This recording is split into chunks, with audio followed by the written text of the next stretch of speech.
नमस्कार दोस्तों, स्वागत है आपका आईएएस यात्रा में। फ्रेंड्स, आज इस वीडियो में हम बात करने वाले हैं स्टेट फूड सेफ्टी इंडेक्स 2021 के विषय में। काफ़ी ज़्यादा न्यूज़ में बना हुआ है टॉपिक और ये पीआईबी की न्यूज़ है, इसलिए यदि आप किसी भी कॉम्पिटिटिव एग्जाम की तैयारी कर रहे हैं तो आपके लिए बेहद इंपॉर्टेंट होने वाला है वीडियो। तो वीडियो को एंड तक देखिएगा, स्किप बिल्कुल मत कीजिएगा। और यदि वीडियो अच्छा लगे तो इसको एक लाइक ज़रूर करें और ज़्यादा से ज़्यादा इसको शेयर करें जहां भी आप शेयर कर सकते हैं, और हमारे चैनल को सब्सक्राइब कर लें ताकि इसी तरह की वीडियो नोटिफिकेशन आप तक जल्द से जल्द पहुंचती रहे। तो फ्रेंड्स, वीडियो को शुरू करते हैं। सबसे पहले हम यहाँ ये जान लेते हैं कि ये न्यूज़ में क्यों बना हुआ है, चर्चा में क्यों है। तो हाल ही में केंद्रीय स्वास्थ्य और परिवार कल्याण मंत्री ने तीसरा राज्य खाद्य सुरक्षा सूचकांक अर्थात फूड सेफ्टी इंडेक्स जारी किया है। आप इनकी इमेज यहाँ पर देख सकते हैं। और फ्रेंड्स, यहाँ पर आपके लिए क्वेश्चन है, देखते हैं उसका आंसर किस किस को पता है। और क्वेश्चन बिल्कुल सिंपल है कि हमारे जो केंद्रीय स्वास्थ्य और परिवार कल्याण मंत्री हैं उनका नाम क्या है। आप इसका आंसर कमेंट सेक्शन में जरूर करें और गूगल बिल्कुल नहीं करना है। देखते हैं किस किस को पता है। इसके अलावा देश भर में खाद्य सुरक्षा परिवेश को मजबूत करने के लिए 19 मोबाइल फूड टेस्टिंग वैन अर्थात फूड सेफ्टी ऑन व्हील्स को भी रवाना किया गया है। आप इसकी भी इमेज यहाँ पर देख सकते हैं। अब हम बात कर लेते हैं इस इंडेक्स के विषय में। तो खाद्य सुरक्षा के 5 महत्वपूर्ण मापदंडों पर राज्यों के प्रदर्शन को मापने के लिए भारतीय खाद्य सुरक्षा और मानक प्राधिकरण अर्थात FSSAI द्वारा सूचकांक विकसित किया गया है। इन 5 महत्वपूर्ण मापदंडों में पहला है मानव संसाधन और संस्थागत डेटा, दूसरा है अनुमति या अनुपालन, तीसरा है खाद्य परीक्षण और बुनियादी ढांचा एवं निगरानी, चौथा है प्रशिक्षण व क्षमता निर्माण और पांचवा है उपभोक्ता अधिकारिता शामिल है। यह इंडेक्स एक गतिशील मात्रात्मक और गुणात्मक बेंचमार्किंग मॉडल है जो सभी राज्यों संघ राज्य क्षेत्रों में खाद्य सुरक्षा के मूल्यांकन के लिए एक उद्देश्यपूर्ण ढांचा प्रदान करता है। 7 जून 2019 को वर्ष 2018-19 के लिए पहला राज्य खाद्य सुरक्षा सूचकांक विश्व खाद्य सुरक्षा दिवस पर घोषित किया गया था। अब हम जान लेते हैं राज्यों की रैंकिंग के विषय में। तो बड़े राज्यों में गुजरात पहले स्थान पर है, उसके बाद केरल और तमिलनाडु, और छोटे राज्यों में गोवा पहले स्थान पर है और उसके बाद मेघालय और मणिपुर, और केंद्र शासित प्रदेशों में जम्मू कश्मीर, अंडमान एवं निकोबार द्वीप समूह और नई दिल्ली शीर्ष स्थान पर रहे हैं। अब हम बात कर लेते हैं भारतीय खाद्य सुरक्षा और मानक प्राधिकरण के बारे में अर्थात FSSAI के विषय में। तो केंद्र सरकार ने खाद्य सुरक्षा और मानक अधिनियम 2006 के तहत भारतीय खाद्य सुरक्षा एवं मानक प्राधिकरण का गठन किया।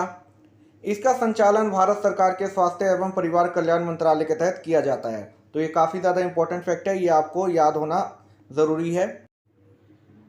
अक्सर इस तरह के क्वेश्चन पूछ लिए जाते हैं कि ये प्राधिकरण किस मंत्रालय के अंतर्गत काम करता है, तो ये आपको याद होना ज़रूरी है। इसका मुख्यालय दिल्ली में है जो राज्यों के खाद्य सुरक्षा अधिनियम के विभिन्न प्रावधानों को लागू करने का कार्य करता है। FSSAI मानव उपभोग के लिए पौष्टिक खाद्य पदार्थों के उत्पादन, भंडारण, वितरण, बिक्री और आयात की सुरक्षित व्यवस्था सुनिश्चित करने का कार्य करता है। इसके अलावा यह देश के सभी राज्यों, जिला एवं ग्राम पंचायत स्तर पर खाद्य पदार्थों के उत्पादन और बिक्री के निर्धारित मानकों को बनाए रखने में सहयोग करता है। यह समय समय पर खुदरा एवं थोक खाद्य पदार्थों की गुणवत्ता की भी जांच करता है। अब हम ये जान लेते हैं कि खाद्य सुरक्षा का महत्व क्या है। तो सबसे पहले पर्याप्त मात्रा में सुरक्षित भोजन तक पहुंच जीवन को बनाए रखने और अच्छे स्वास्थ्य को बढ़ावा देने की कुंजी है। दूषित भोजन या पानी के माध्यम से शरीर में प्रवेश करने वाले बैक्टीरिया, वायरस, परजीवी या रासायनिक पदार्थों के कारण होने वाली खाद्य जनित बीमारियां प्रायः प्रकृति में संक्रामक या विषाक्त होती हैं। दुनिया भर में अनुमानित 4,20,000 लोग प्रति वर्ष दूषित भोजन खाने से मर जाते हैं और 5 वर्ष से कम उम्र के बच्चे खाद्य जनित बीमारी के बोझ का 40% हिस्सा वहन करते हैं, जिसमें से प्रति वर्ष 1,25,000 की मौत हो जाती है। दूसरा है खाद्य सुरक्षा की यह सुनिश्चित करने में महत्वपूर्ण भूमिका है कि खाद्य श्रृंखला के प्रत्येक चरण में उत्पादन से लेकर कटाई, प्रसंस्करण, भंडारण, वितरण, तैयारी और उपभोग तक सभी तरह से भोजन सुरक्षित रहता है। खाद्य उत्पादन ग्लोबल वार्मिंग में योगदान करने वाले वैश्विक ग्रीन हाउस गैस उत्सर्जन के लिए 30% तक उत्तरदायी हैं। अब हम ये जान लेते हैं कि खाद्य सुरक्षा से संबंधित जो भारतीय और वैश्विक पहले की गई हैं वो क्या हैं। तो सबसे पहले हम भारतीय पहलों के विषय में बात कर लेते हैं। उसमें सबसे पहला है ईट राइट इंडिया मूवमेंट। यह सभी भारतीयों के लिए सुरक्षित, स्वस्थ और टिकाऊ भोजन सुनिश्चित करने हेतु देश की खाद्य प्रणाली को बदलने की भारत सरकार और FSSAI की एक पहल है। यह राष्ट्रीय स्वास्थ्य नीति 2017 से संबंधित है, जिसमें आयुष्मान भारत, पोषण अभियान, एनीमिया मुक्त भारत और स्वस्थ भारत मिशन जैसे प्रमुख कार्यक्रमों पर ध्यान केंद्रित किया गया है। इसमें दूसरा है ईट राइट स्टेशन सर्टिफिकेशन, अर्थात FSSAI द्वारा उन रेलवे स्टेशनों को सर्टिफिकेट प्रदान किया जाता है जो यात्रियों को सुरक्षित एवं पौष्टिक भोजन प्रदान करने में बेंचमार्क अर्थात खाद्य सुरक्षा और मानक अधिनियम 2006 के अनुसार निर्धारित करते हैं। हाल ही में भारतीय रेलवे के चंडीगढ़ स्टेशन को यात्रियों को उच्च गुणवत्ता वाला पौष्टिक भोजन उपलब्ध कराने के लिए 5 star eat right station certificate से सम्मानित किया गया है। चंडीगढ़ रेलवे स्टेशन यह प्रमाण पत्र प्राप्त करने वाला देश का 5वां स्टेशन बन गया है। यहाँ पर अब हम ये जान लेते हैं कि यह प्रमाण पत्र पाने वाले अन्य 4 रेलवे स्टेशन कौन से हैं। इनमें पहला नाम है Anand Vihar terminal railway station जो कि दिल्ली में है। दूसरा है छत्रपति शिवाजी टर्मिनल जो कि मुंबई में है। और तीसरा है मुंबई सेंट्रल रेलवे स्टेशन जो कि मुंबई में ही है। और चौथा है वडोदरा रेलवे स्टेशन। यह प्रमाणीकरण ईट राइट इंडिया मूवमेंट का हिस्सा है। ईट राइट स्टेशन सर्टिफिकेशन प्रदान करने का प्रोसेस क्या होता है वो आपके सामने यहाँ पर दिया हुआ है। आप वीडियो को पॉज करके इसको पढ़ सकते हैं। यहाँ पर हम इससे जुड़े हुए कुछ और प्रमुख बिंदुओं पर बात कर लेते हैं। तो भारत में खाद्य सुरक्षा और पोषण के क्षेत्र में उच्च गुणवत्ता वाले अनुसंधान को प्रोत्साहित करने व मान्यता देने के लिए ईट राइट रिसर्च अवार्ड्स तथा अनुदान भी शुरू किए गए हैं।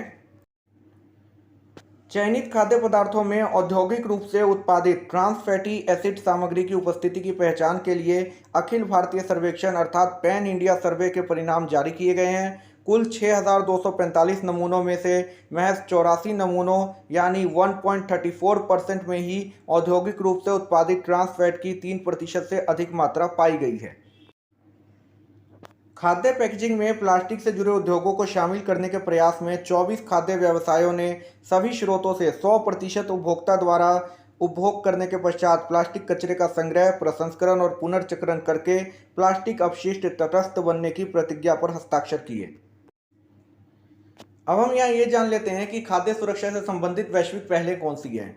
तो कोडेक्स एलिमेंट्रीज या फूड कोड कोडेक्स एलिमेंट्रीज कमीशन द्वारा अपनाए गए मानकों, दिशा निर्देशों और अभ्यास के कोड का एक संग्रह है। यह आयोग अर्थात कोडेक्स एलिमेंट्रीज कमीशन वर्ष 1963 में संयुक्त राष्ट्र के खाद्य और कृषि संगठन अर्थात फूड एंड एग्रीकल्चर ऑर्गेनाइजेशन तथा विश्व स्वास्थ्य संगठन अर्थात वर्ल्ड हेल्थ ऑर्गेनाइजेशन द्वारा संयुक्त रूप से स्थापित एक अंतर सरकारी निकाय है। वर्तमान में इस कमीशन के सदस्यों की संख्या 189 है और भारत इस कमीशन का सदस्य है। इसकी बैठक FAO के मुख्यालय अर्थात रोम में आयोजित होती है। इसे उपभोक्ताओं के स्वास्थ्य की रक्षा और खाद्य व्यापार में उचित व्यवहार सुनिश्चित करने के लिए स्थापित किया गया था। इसका नियमित सत्र जिनेवा और रोम के बीच बारी बारी से एक वर्ष में एक बार आयोजित किया जाता है।